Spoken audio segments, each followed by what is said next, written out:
Salam sejahtera dan salam perpaduan kepada seluruh rakyat Malaysia. Berita panas hari ini dipetik daripada syahbudin.com.net bertajuk Anwar patut serah jawatan Menteri Keuangan kepada Rafizi. Berita penuh, akibat kejatuhan nilai ringgit, Anwar Ibrahim selaku Perdana Menteri dan Menteri Keuangan kini dihentam dengan teruk daripada segenap sudut, tak kira siang atau malam. Lebih teruk lagi hantaman itu kerana tindakan Anwar sendiri cuba mengelak daripada menjawab pertanyaan media berkenaan kejatuhan ringgit itu, sebaliknya menyerahkan kepada Gubernur Bank Negara untuk menjawabnya. Di mata banyak pihak, tindakan Anwar itu dilihat sebagai kurang rasa pertanggungjawaban kerana sebagai Perdana Menteri sekaligus merangkap Menteri Keuangan, tiada siapa selain beliau yang paling layak untuk menjawab isu kejatuhan nilai ringgit. Lebih-lebih lagi dalam banyak episod kejatuhan nilai ringgit sebelum ini, Anwarlah yang paling lantang menyalahkan Perdana Menteri dan Menteri Keuangan terdahulu berkaitan bahanan itu.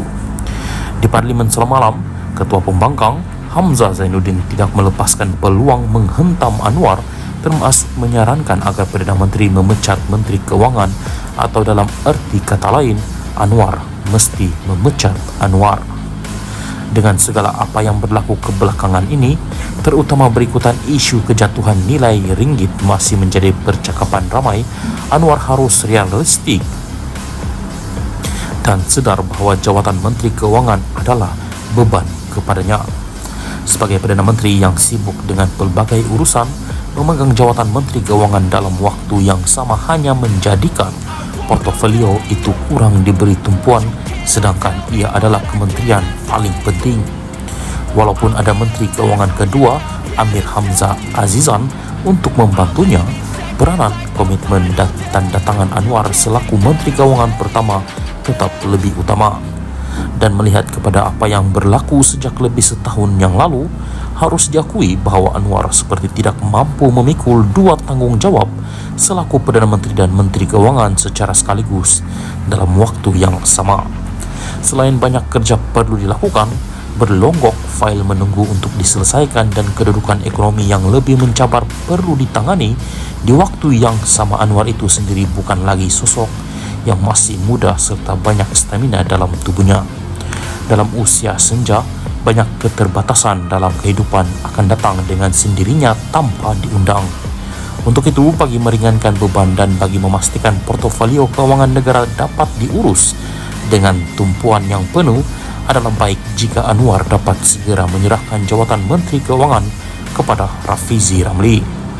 Dengan latar belakang ekonomi yang dimilikinya serta mempunyai pengalaman kerja di pelbagai syarikat ternama, ahli Parlimen Pandan itu adalah paling layak memegang jawatan Menteri Keuangan.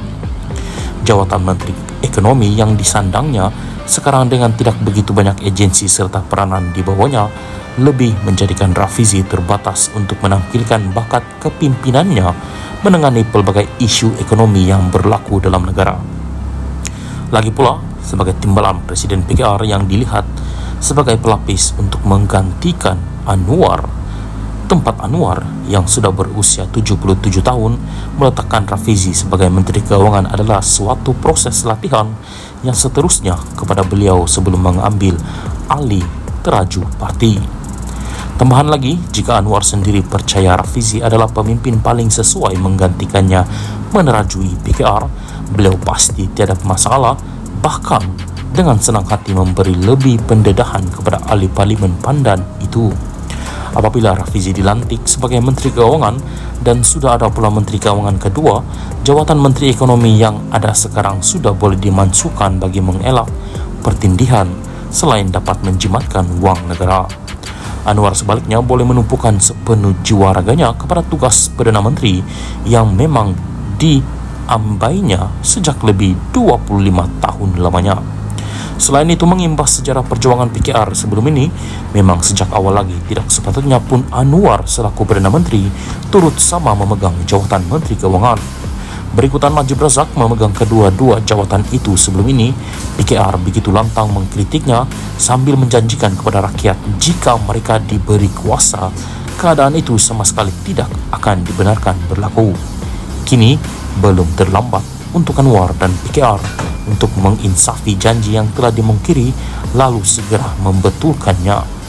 Barangkali inilah rahmat tersembunyi yang Tuhan ingin tunjukkan di sebalik kejatuhan nilai ringgit terburuk yang berlaku di ketika Anwar menjadi Perdana Menteri dan Menteri Keuangan sekarang ini.